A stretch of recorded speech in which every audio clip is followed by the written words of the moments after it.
Bayangkan ada seorang anak dengan kreativitas, bakat, dan memiliki potensi untuk mengembangkan kreativitas tersebut. Namun, dia dibesarkan dalam lingkungan yang memiliki banyak keterbatasan. Lingkungannya tidak bisa mendukung dia untuk menunjukkan seluruh potensinya. Meskipun dia tahu gitu, bahwa dia itu bisa lebih, tapi dia tetap terjebak dalam batasan-batasan yang ada di sekitarnya. Anak ini adalah Ryzen 7 5800X 3D yang dipasangkan dalam motherboard kelas bawah seperti Asus A320MK atau motherboard dengan chipset A320M. Oke, AMD Ryzen 7 5800X 3D merupakan salah satu CPU dari keluarga AMD Ryzen 5000 series yang diluncurkan pada tahun 2022. CPU ini menggunakan arsitektur Zen 3 yang terkenal dengan efisiensi yang mantap dan juga performa yang mantap. CPU ini menggunakan konfigurasi 8 core 16 thread dengan turbo boost up to 4,5 GHz serta dilengkapi dengan teknologi 3D V-Cache yang secara signifikan meningkatkan performa dalam berbagai skenario. Yang ini bikin performa tuh makin mantap untuk beberapa skenario, terutama untuk kebutuhan gaming. Makanya bisa dibilang CPU Ryzen yang ada X3D-nya tuh bisa disebut dengan jagonya gaming atau bisa dibilang CPU khusus untuk gaming. Namun si Ryzen 7 5800X 3D ini kan performanya mantep banget gitu ya. Ini CPU kelas atas. Kira-kira gimana sih performanya kalau misal dipasangin sama motherboard kelas bawah kayak A320M? Oke, sebelum itu kita bahas dulu spesifikasi lengkap dari Ryzen 7 5800X 3D, dan sebagai pembanding saya bandingkan dengan yang versi tanpa 3D dan generasi yang sebelumnya yaitu Ryzen 7 3800X. Pertama, untuk soket di sini sama-sama AM4 gitu ya. Mantap banget ini AM4 dari Ryzen 1000 sampai 5000 gitu ya. Lalu untuk codename di sini sama-sama Vermeer untuk yang Ryzen 5000 series, dan untuk yang Ryzen 3000 series pakai codename Matisse. Itu karena Ryzen 3000 series masih pakai Zen 2, sedangkan Ryzen 7 5000 series ini udah pakai Zen 3 dengan sama-sama ketiganya 7 nanometer. Untuk memory type sama-sama DDR4 sampai 3200 MHz ya, tapi bisa di overclock pastinya tergantung motherboard yang kalian pakai. Untuk PCI Express sama-sama 4.0, TDP juga sama semua di 105 watt dan memiliki package power tracking sampai 142 watt. Lalu sama-sama 8 core 16 thread, dan di sini yang membedakan adalah turbo boost dan juga clock speednya gitu ya. Ryzen 7 5800X 3D ini sedikit lebih lambat dari Ryzen 7 5800X tanpa 3D V-Cache. Namun itu semua digantikan dengan L3 cache yang lebih besar karena menggunakan teknologi 3D V-Cache yang bikin cache-nya itu ditumpuk gitu ya, sehingga bisa dapat L3 cache sebesar 96 MB gitu ya. Lalu T-Cache Max di sini Ryzen 7 5800X 3D ini sedikit lebih rendah ya. Dia ada pada 90 derajat. Jadi kalau udah menyentuh suhu segini dia harusnya udah throttling. Lalu saya bandingkan juga dengan Ryzen 5 5600 GT yang sudah saya pakai sebelumnya yang sama-sama menggunakan arsitektur Zen 3. Untuk TDP di sini perbedaannya cukup lumayan gitu ya. Ryzen 5 5600 GT ini cuma 65 watt gitu. Dan package power trackingnya cuma sampai 88 watt. Namun di sini juga jumlah core-nya juga lebih sedikit gitu karena ini kelasnya di bawahnya. Dia hanya memiliki 6 core 12 thread.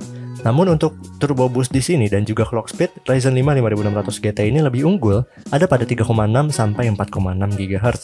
Ini mungkin untuk beberapa skenario yang butuh single core performance, Ryzen 7 5800X 3D ini bisa aja kalah dari Ryzen 5 5600 GT. Lalu saya bandingkan juga untuk benchmark nanti ke depannya, saya bandingkan dengan Ryzen 5 4500 yang perbedaannya kalian bisa lihat saja pada video kali ini. Oke, kita bahas gitu ya, Ryzen 7 5800X 3D kalau dipasangin sama motherboard A320M performanya kira-kira gimana sih? Ada beberapa hal yang perlu kalian perhatikan. Pertama adalah kompatibilitas gitu ya. Chipset A320M tuh udah banyak yang support Ryzen 5000 series. Jadi udah support Ryzen 7 5800X 3D seperti pada Asus A320MK. Tapi nggak semua vendor atau nggak semua motherboard chipset A320 itu support sampai Ryzen 5000 series. Kalian perlu cek website resminya. Yang kedua adalah power delivery. Motherboard A320M itu kan motherboard kelas bawah gitu ya. Jadi VRM-nya itu lebih sederhana dibandingin dengan motherboard kelas atas seperti chipset B series atau bahkan X series. Ini berarti kemampuan motherboard untuk menyuplai daya yang stabil dan mencukupi kepada CPU tuh bisa jadi terbatas gitu, terutama pada saat CPU kerja atau bebannya tuh yang lagi berat-berat. Nah ini tuh bisa mengakibatkan performa prosesor tidak maksimal, atau bisa dibilang potensinya tuh tertahan, atau bahkan bisa jadi masalah kestabilan sistem. Lalu yang ketiga adalah fitur yang terbatas. Jadi walaupun CPU Ryzen 7 5800X 3D ini udah support PCI Express generasi keempat gitu ya, karena motherboardnya 320M, dia jadi nggak bisa memanfaatkan hal itu. Jadinya kalian kalau pakai SSD M.2 NVMe yang PCI Express generasi keempat juga, kecepatannya akan dilimit ke generasi ketiga. Sama halnya dengan GPU yang pakai PCI Express generasi keempat juga, akan dilimit setengah bandwidthnya di PCI Express generasi ketiga. Nah itu tadi beberapa hal yang perlu kalian perhatikan gitu kalau kalian motherboardnya tuh support Ryzen 5000 series dan maksain upgrade ke Ryzen 7 atau Ryzen kelas atas seperti Ryzen 7 5800 X3D ini. Namun menurut saya gitu ya, Ryzen 7 5800 X3D ini bisa jadi solusi yang menarik buat temen-temen kalau kalian mau upgrade dari yang sebelumnya pakai Ryzen kelas bawah atau bisa dibilang Ryzen generasi yang lama, dan kalian mungkin fokus pengen main game kompetitif kayak Valorant atau mungkin CS2 gitu ya. Dan kalau kalian upgrade GPU itu kan nggak mungkin nambah FPS yang lebih signifikan, karena game FPS itu lebih mementingkan atau bisa dibilang lebih CPU bound banget gitu, lebih mementingkan single core performance untuk menghasilkan FPS yang tumpah-tumpah. Nah Ryzen 7 5800 X3D ini karena ada 3D V-Cache yang membantu performa gaming lebih mantap lagi gitu ya, buat teman-teman yang sebelumnya hanya pakai motherboard kelas bawah seperti A320M atau bahkan A520M. Namun balik lagi, kalian harus tahu resiko kalau kalian pakai CPU kelas atas di motherboard yang kelas bawah. Jadi potensi penuh dari CPU ini tuh nggak mungkin kalian bisa dapat realisasikan sepenuhnya gitu ya. Pasti ada banyak keterbatasan. Oke, saya akan bahas banyak hal di bagian benchmark. Jadi langsung saja kita akan masuk ke benchmark. Let's go. Oke, kita langsung saja masuk ke benchmark sintetis. Yang pertama yaitu kita pakai Cinebench series ya. Ada Cinebench R15, Cinebench R20, dan juga Cinebench R23. Sebagai pembanding saya bandingkan dengan beberapa CPU. Cuman 3 sih sebenarnya. Yang pertama Ryzen 5 5600 GT yang sama-sama menggunakan arsitektur Zen 3. Cuman dia itu Ryzen 5, jadi cuma memiliki 6 core 12 thread. Lalu saya bandingkan juga dengan Ryzen 5 4500 yang menggunakan arsitektur Zen 2 yang memiliki 6 core 12 thread juga. Dan ya ini sebagai hiburan mungkin ya, atau mungkin sebagai ya tambah-tambahan aja gitu ya. Saya bandingkan dengan Intel Core Duo-Quad Q9650 yang di overclock ke 3,6 GHz dan yang stoknya di 3 GHz. Teman-teman udah bisa lihat semua chart atau semua perbandingannya gitu ya. Tapi kalau saya sebutin satu-satu mungkin bakal kepanjangan. Jadi saya langsung saja masukin ke kesimpulannya gitu ya. Untuk performa multicore di sini Ryzen 7 5800 X3D ini bisa dibilang paling tinggi karena ya dia memiliki 8 core 16 thread. Jadi sekitar 20-24% lebih kenceng dari Ryzen 5 5600 GT untuk skor multicore-nya, baik di Cinebench R15, R20 dan juga R23. Sedangkan ya untuk performa single core-nya di sini Ryzen 7 5800 X3D ini lebih rendah dari Ryzen 5 5600 GT. Ini terjadi karena clock speed dari Ryzen 5 5600 GT ini lebih tinggi dari Ryzen 7 5800 X3D. Jadi bisa dibilang yang Ryzen 7 5800 X3D ini lebih unggul untuk performa multicore-nya. Sementara di performa single core-nya sedikit lebih rendah karena Ryzen 5 5600 GT ini memiliki clock speed yang lebih tinggi untuk single core-nya ya dibandingin Ryzen 7 5800 X3D. Namun mohon maaf teman-teman, karena keterbatasan cooling yang saya miliki ya. Sebenarnya ini coolingnya bagus gitu ya, Cryoric C7 yang dia itu katanya menurut klaimnya tuh bisa sampai 105 watt. Tapi mungkin ini karena cooling untuk PC mini ITX gitu ya, PC low profile gitu, jadi performanya nggak sebagus cooling yang tower gitu. Jadinya untuk mendinginkan Ryzen 7 5800 X3D ini bisa dibilang kurang ya bisa dibilang untuk memaksimalkan performa si Ryzen 7 5800 X3D yang memiliki TDP 105 watt dan PPT sampai 142 watt gitu ya. Ini coolingnya jelas tidak mampu untuk menangani Ryzen 7 5800 X3D atau bisa dibilang memaksimalkan performanya. Dan ya teman-teman bisa lihat chart berikut, saya bandingkan dengan benchmark Cinebench dari Jagat Review. Cinebench R15 untuk multicore-nya di sini terlihat perbedaan performanya gitu ya, yang lumayan signifikan. Jadi mohon maaf teman-teman, untuk beberapa game dan juga beberapa benchmark kali ini performa si Ryzen 7 5800 X3D-nya ini bisa dibilang nggak bisa saya maksimalkan. Jadi kalau teman-teman mau lihat performa maksimalnya, teman-teman bisa cek video lain yang membahas Ryzen 7 5800 X3D di cooling dan juga motherboard yang proper gitu ya. Sedangkan kalau kalian pengen lihat performa Ryzen 7 5800 X3D di A320M ya kalian bisa tonton sampai akhir. Oke, selanjutnya ada 3D Mark Time Spy. Di sini CPU skornya bisa dibilang sangat jauh gitu ya. Untuk Ryzen 7 5800 X3D-nya skornya ada di atas 8000-an, sedangkan si 5600 GT cuma 7000 lebih, sedangkan 4500 cuma 6800-an. Oke, lanjut di benchmark 3D Mark Firestrike di sini perbedaannya nggak terlalu signifikan kalau dibandingin sama Ryzen 5 5600 GT. Tapi kalau dibandingin sama Ryzen 5 4500 ini sangat jauh perbandingan performanya. Oke, kita masuk ke benchmark produktivitas gitu ya untuk kebutuhan video editing atau content creation di sini. Saya di sini hanya mencoba skenario Full HD 30 fps. Kenapa? Karena bisa dibilang kalau di atasnya nggak faedah gitu. Siapa juga yang untuk kebutuhan rendering pakai CPU only gitu ya. Pasti yang udah bisa beli CPU ini itu yang udah bisa juga beli VGA cardnya gitu. Minimal kayak RX 6700 XT atau Nvidia RTX 3070 gitu. Jadi bisa dibilang nggak faedah aja gitu kalau kalian render CPU only gitu ya. Apalagi kalau kalian udah mampu beli Ryzen 7 5800 X3D.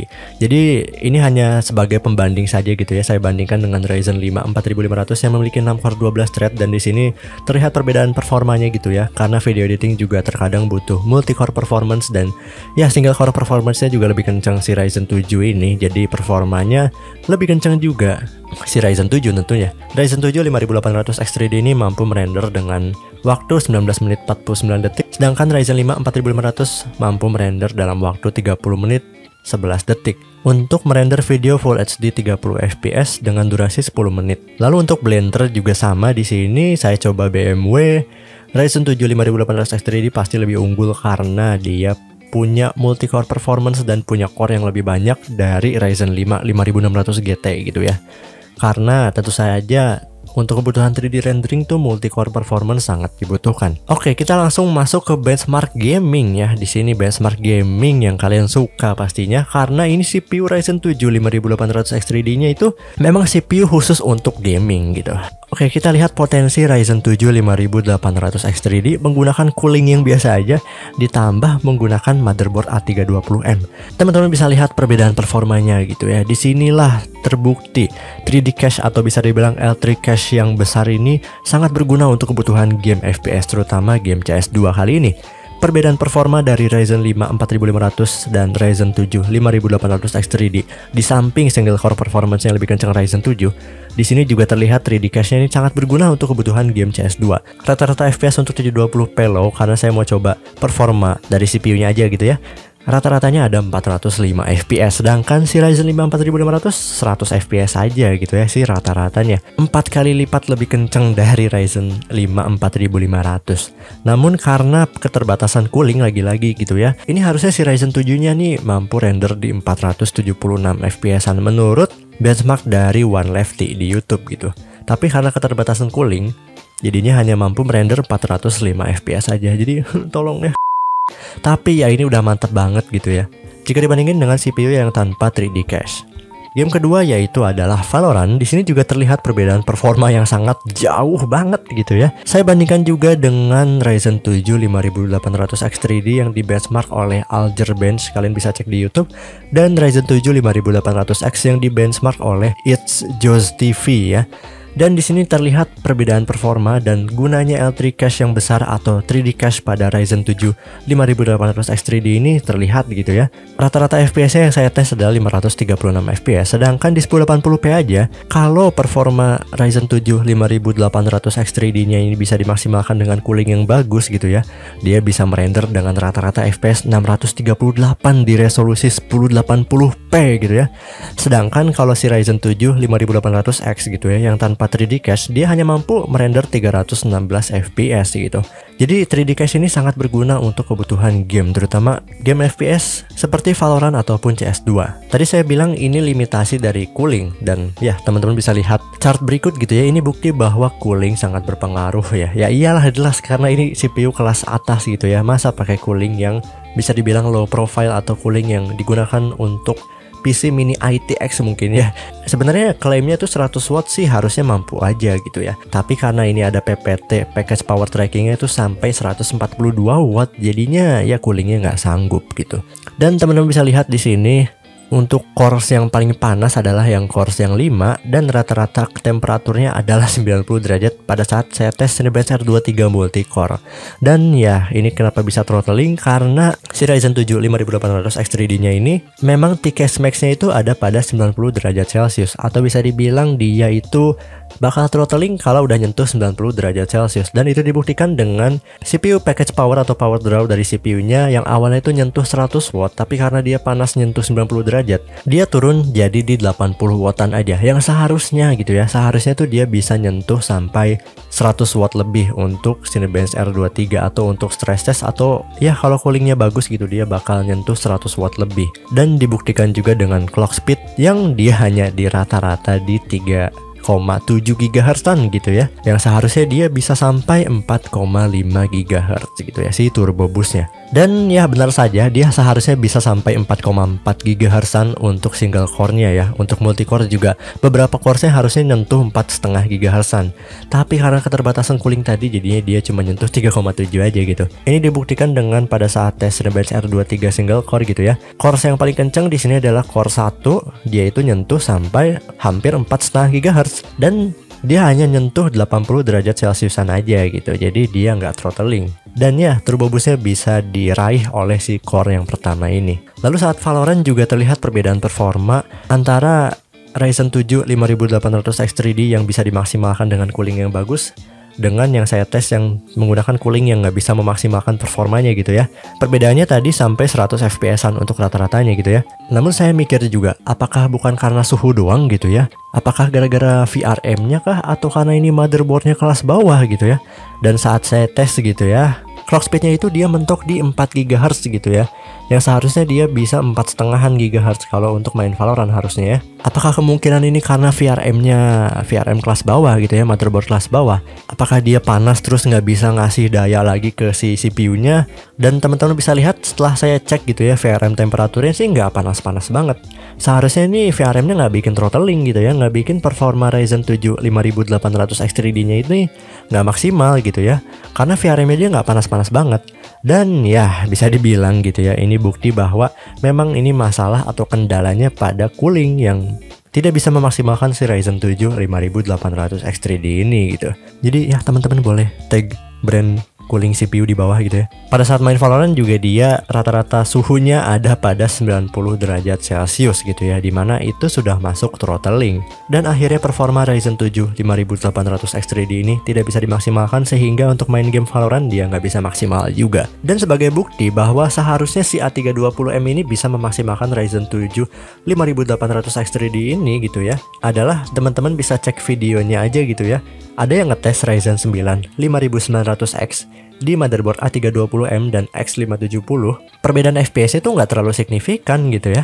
Jadi seharusnya kalau kalian pakai cooling yang bagus, kalian bisa memaksimalkan si Ryzen 7 5800X 3D walaupun hanya dengan motherboard A320M gitu. Tapi ya teman-teman perlu tahu gitu ya keterbatasan dari motherboard kelas bawah gitu ya di menu BIOS-nya. Dan juga ini hanya untuk skenario gaming tertentu saja mungkin. Dan bisa jadi gamingnya hanya gaming tertentu aja. Saya lelah ngomong Ryzen 7 5800X 3D karena ngomongnya susah juga ya. Ryzen 7 5800X 3D itu kan susah banget.